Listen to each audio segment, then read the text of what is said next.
Hello guys, welcome back to my channel. Ito yung magluto ako ng adobong atay ng manok. Adobong atay ng manok. Ito ang panggisa natin, sibuyas at bawang. Ito atay ng manok. Yan ihalo natin batikulon sa atay ng manok. Adobo natin guys. Ito bawang. Kunti lang mantika ang nilagay natin kasi mantika na itong manok. Kaya inalis ko yung taba ng manok. Inalis ko yan. Igisa natin ito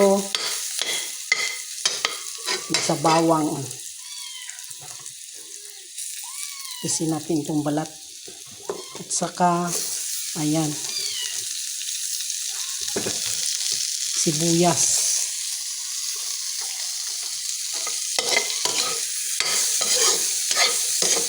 Itong taba na to, sinisi ko yan. Inalis ko yung mantika niya. Kaya pwede na lang kainin. Kasi biruin mo, ang daming mantika. Konti lang yan, pero ang daming mantika ang dala-dala. Yung ano ng manok, taba ng manok.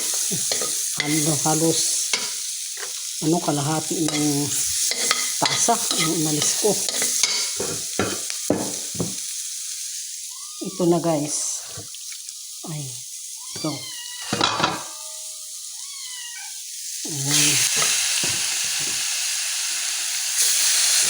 Unahin natin itong batikulon kasi matagal na po itong maluto.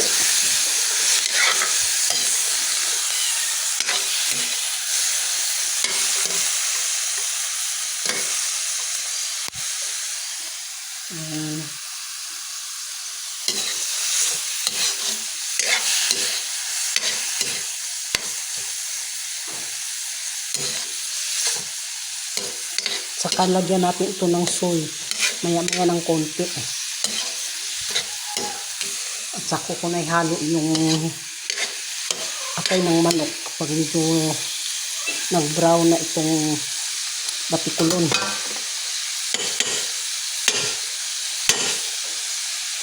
Ayan guys. Yan, hayaan na lang natin siyang kumulo. Yan lang. Lagyan natin siya ng tuyo. Ayan. Soy sauce. Ayan. Ako igisa ko muna yung batikulon. At saka lagyan ng soy. Pag medyo malapit na siyang maluto, at saka ko nalagyan siya ng suka. Kasi pag maaga mong ilagay yung suka, titigas itong batikulon. Kaya yan guys, soy muna ang lagay ko. Lagyan ko ng konting tubig mamaya ito. Yan na guys, kumulo na ito. Hindi pa yan luto. Mayan ang konti hanggang sa maluto, hanggang sa medyo siya pa bago ko ilagay yung atay ng manok. Kasi madaling maluto yung atay ng manok Basta atay, madaling maluto. Kasi pag ma-overcook yung atay, titigas. Kaya yan guys. Ayan, kulo na ng kulo. Walang ibang ingredients, hindi nakapagbili ng ng sili. Masarap ito sa sili. Pag may sili ito masarap. Kaya lang walang sili. Kaya yan lang, simple. Bawang at sibuyas na lang. Tsaka soy. Konting suka mamaya. Ayan guys. Ilagay na natin itong atay ng manok. Ayan.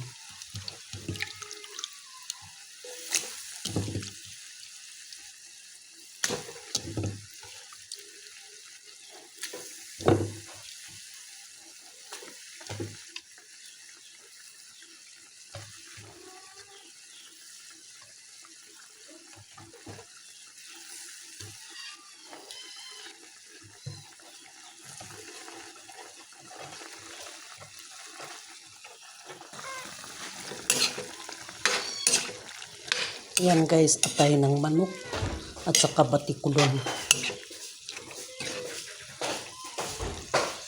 Dagdagan ko ng tubig. Tingnan mo nga. Dagdagan ko ng tubig. Lagyan mo ng tubig ng konti. Konti lang para may sabaw. Ayan. Hayaan natin kumulo lang siya ng kumulo hanggang sa maluto at saka ako nalagyan ng suka. Ayan. Hanggang sa maluto na siya. Saka nalagyan ng konting suka. Ayan, paminta pala. Oo. Lagyan ng paminta. Ayan, pampalasa din yan, paminta. Ayan. Nalagyan ng paminta. So, tikman ko mamaya kung kulang sa lasa. At saka ko na lagyan ng ano. Oo.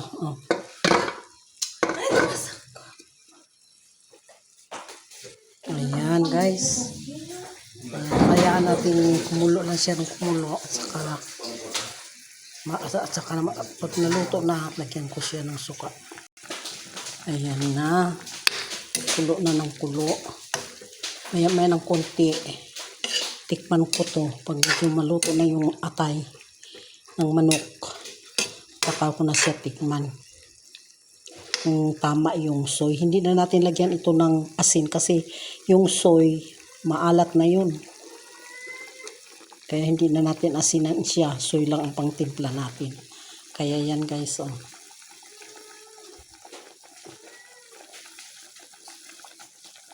Yan. Kulo na siya ng kulo. Hayaan lang natin siyang kumukulo. Ayan guys. Kulang ang soy. Kaya dagdagan natin ng konting soy. Kulang ang timpla niya. Ayan. Tama na yun. Masarap na yun. Tama na.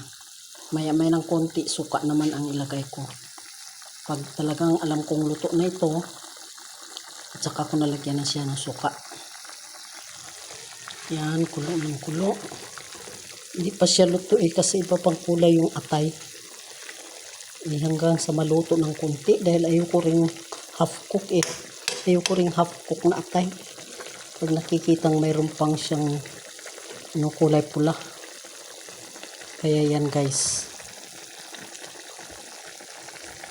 Kulo lang ng kulo. Ito suka. Lagyan na natin ng suka. Lagyan na natin siya ng suka. Kunti lang. Ayan.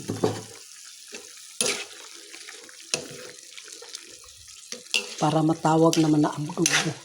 Kasi ang adobo may suka.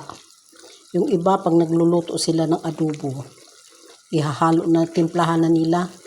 Ihahalo na nila yung suka, soy, sibuyas, bawang, paminta, saka sili at saka na nila iluto. Ako ayoko ng ganun kasi gusto ko mahuhuli yung yung suka para hindi titigas yung yung niluluto kong atay at saka batikulon. Ayan guys. Hintayin na lang natin siyang maluto para makakain na tayo. Ayan. May lasa na yung yung suka. May lasa yung suka ang ilagay ko. Pero parang kulang yung soy kaya lagyan ko ng konting soy. Lagyan natin ng konting soy. Ayan. Tama na rin yun.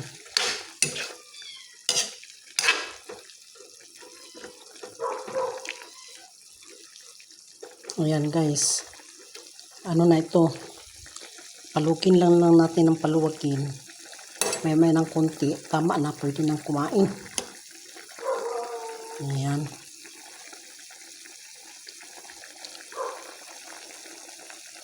Yan. Luto na to. Pwede na to guys. Maraming salamat. Thank you so much for watching guys.